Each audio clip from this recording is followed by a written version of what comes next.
The guy is bragging to his friend that he has a dog who is so talented that he can follow any command. So the friend says, okay, I'll try something simple, a simple command. First, picks up a stick, he throws it, turns to the dog, and he says, fetch. Dog doesn't move. In fact, he looks up at the guy and he starts shouting, fetch, this, roll over, sit down, eat this, don't eat this. I can't stand being a dog anymore. I'm always being yelled at. I'm always being told what to do. The guy says, I just said fetch. Dog looks up and says, oh, I thought you said kvetch.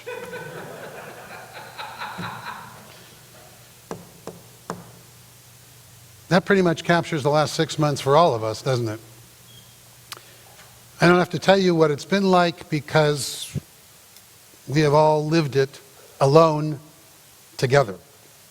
And that perhaps is the most striking aspect of these past months for me, this being alone together part, keeping physical distance from each other while we have strived to create as many creative and innovative ways of staying socially connected as we possibly can, like this very service that you're experiencing. I should have invested in Zoom, says everyone I know.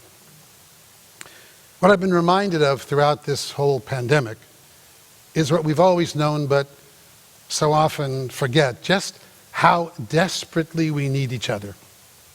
How much we long, really in the very marrow of our bones, to touch each other, to hug, to hold each other. And how spiritually impoverished I feel to be so physically disconnected from everyone else. Reminded me of one of the famous comments of Martin Luther King Jr., who once said, we may have all come on different ships, but we're in the same boat now. Unfortunately for many of us, that boat that we are all in mostly resembles the best-selling novel, The Life of Pi, where that young boy is stuck floating across a hostile sea in a 26-foot-long lifeboat with a tiger. Just imagine the emotional toll that's being taken on every one of us to have in the very back of our minds all the time, every single day, that wherever we go, whoever we see, whoever we might encounter, every single other human being on earth is suddenly a potential threat to our very lives. And as a nation, we don't seem to be coping with the fundamental insecurity of it all very well at all. Suicide rates were already up nearly 30% since the year 2000. And at the same time, prescriptions for antidepressants had risen 65%, and that was before the pandemic. Since the pandemic, the CDC reports an even more dramatic rise in suicides and suicidal impulses, and sadly, with the most dramatic rise among those aged 18 to 25. Terrifying. In fact, international health organizations are predicting that by the end of the year, there may be as many as 850,000 suicides worldwide. One small example I read, the city of Fresno, suicides have been up 70%. And we now have a suicide rate at the highest level since World War II, with prescriptions for antidepressants having risen 34% in the last 6 months alone.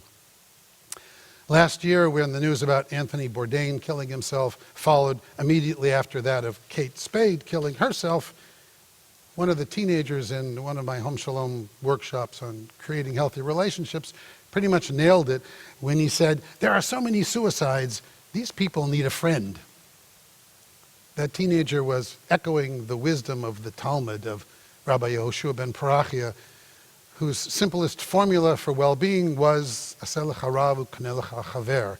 Get a teacher and find a friend.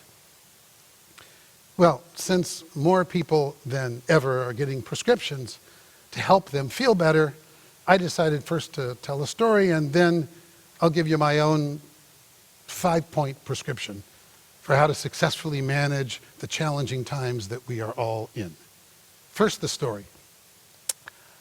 I've been crying a lot this past year. That's pretty much the story. Exactly a year ago, the day of Kol Nidre last year, I was sitting in the imaging center, the Cancer Institute at St. John's Hospital, getting a bone scan, after my own biopsy revealed that I had prostate cancer, to see if it had spread to other parts of my body.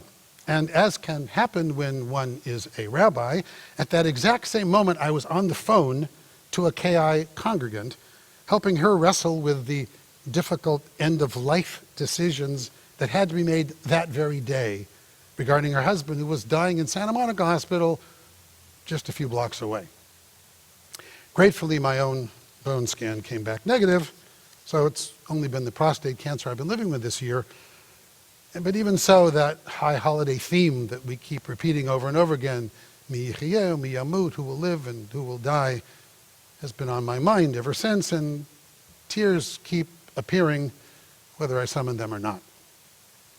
It reminded me of a Jewish man from the United States who was on his first trip to Australia during this season.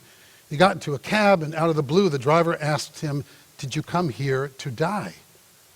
The man was stunned by the question and immediately began thinking about these high holiday themes and the questions of life's meaning in the midst of never knowing what day may be our last. "What made you say that?"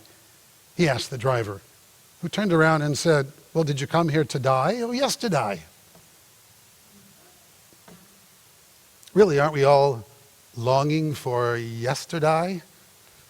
Actually, there's clearly a reason why the song Yesterday is the most covered pop song of all time. Oh, I believe in yesterday. And in keeping with the theme of how fragile our lives feel at this very moment in time, yesterday, literally, actually yesterday, September 27th, was my mother, Betty Reuben's 98th birthday. And I know she's watching from home in Sacramento, so happy birthday again, Mom. Actually, most of the important lessons I learned in my life, I learned from my mother. If she'd been born in a different time, she would have been like Rabbi Amy. She would have been a rabbi herself, for sure, and she was always the rabbi in our family. She taught me by living example every single day what it means to be a mensch, how to treat every other human being with dignity and respect, and that my purpose in life was to find my purpose in life and to make my life matter in the lives of others. She taught me to be engaged in the political process as well. She took me walking precincts as a young child to get out the vote, and that voting itself was both a privilege and a right never to be squandered. She taught me to fight for the underdog and to stand up for those most vulnerable in our society. I recalled as a child many nights when, as president of Jewish Family Service in Santa Monica, the phone would ring and she would drive downtown to give money to an indigent who was in need of support or a place to stay overnight or some food to eat. And she taught me the value of education as she went back to college herself when my youngest sister was graduating high school, and she earned a master's degree in early childhood education and not only ran a preschool with outreach to the most vulnerable children and families in Sacramento, but taught education at Sacramento City College and so raised up disciples of her own. Indeed, my mother was always my greatest role model as to what civic engagement is really all about and what it means to be fully participating as a member of the Jewish community as well. So when I asked her the other day, as her 98th birthday was approaching, how she dealt with overcoming fear and despair, she said, "I've never been one to focus on troubles, but rather on what I can do. And I have gratitude for what I do have rather than worry over what I don't." That's my mom. She still gets called up for an aliyah on the high holidays at her synagogue. And just a couple of weeks ago, she gave the keynote for the National Council of Jewish Women's installation in Sacramento, where she once served, naturally, as president. Above all, my mother's passion for social justice that continues to be her most inspiring legacy. Like the 14th century Sufi poet Hafiz, who wrote, "Everyone is God speaking. Why not be polite and listen to them?" My mother treats every human being as if they're the most important person on earth and created b'tselem Elohim in God's image. Oh, and by the way, what has my now 98-year-old mother been doing during the pandemic? Taking class to learn Spanish. and listening to lectures about notable Jewish women in history. Aren't we all? Okay, so back to my story and the prescription for dealing with the insecurities we're all living with. As I said, I've been crying a lot this year, not just because of the cancer, but mostly because of the emotional roller coaster that we've all been living on. It's that lingering feeling of vulnerability that just never seems to go away. That's the story because my story is your story. It's been the most painful yet poignant reminder of my entire life that there is no us and them, that we're all us. It's why Dee Dee poignantly remarked at the start of the pandemic, the coronavirus has leveled the praying field. So here's quickly my 5-fold prescription for staying sane in this seemingly insane world. Number 1, remember those fabulous inspirational posters that the British government's Ministry of Information created to keep up the morale of the British people during World War II as they faced this aerial bombardment from Nazis? My favorite poster was one printed but actually never released, but a few of them survived, and after the war it became the most sought after poster in Britain. You've probably all seen it. It said simply, "Keep calm and carry on." If we had services in person this year, that for sure would have been this year's little keychain that I like to pass out. Okay, number 2, remember the words of Lao Tzu. Lao Tzu, the ancient Chinese philosopher who wrote the Tao Te Ching. Almost 3,000 years ago, Lao Tzu wisely reminded us, new beginnings are often disguised as painful endings. We know what is ending and that life will never be the same, but we have yet to discover what is born out of the birth pangs of today. Number 3, one of the sages of the Talmud was named Nahum of Gamzu. Not because Gamzu was where he was from, but because Gamzu in Hebrew means this too, and he used it in many of his most profound sayings. For Nahum of Gamzu, the greatest advice he could give whenever anyone was faced with a difficult challenge or a painful life experience was simply this: Gamzu Yavor. This too will pass. And number 4, one of the most profound lessons I ever learned was from a religious school class. I was trying to teach them a quote from the Talmud by the famous sage Shammai, where Shammai says, "Greet everyone with a cheerful countenance." I quickly learned, however, that they were too young to have ever heard the word countenance. When they repeated back to me what they thought I had said, and only then did I realize that their version was actually much better than Shammai's version, because their version was this: greet everyone with a cheerful count on us. Count on us. What better advice could any of us have than that? That's how we'll get through this together. Be someone that others can count on, because we need each other now more than ever. And finally, my number 5. It's Ernest Hemingway. One of America's greatest writers. He admitted that he wrote more than 39 endings for his famous novel, A Farewell to Arms. Not only that, he kept all of those story endings in a notebook his entire life. 87 years after the novel was published, a museum put on display all of those alternate endings of the book. Now, imagine that lesson, because really I think that's the most important lesson of all. You see, every story has the possibility of any number of endings. And most of the endings to our stories we write. In fact, our lives themselves are not merely a collection of one experience after the next experience after the next experience, one day after the next. It's rather the story that we tell about those experiences.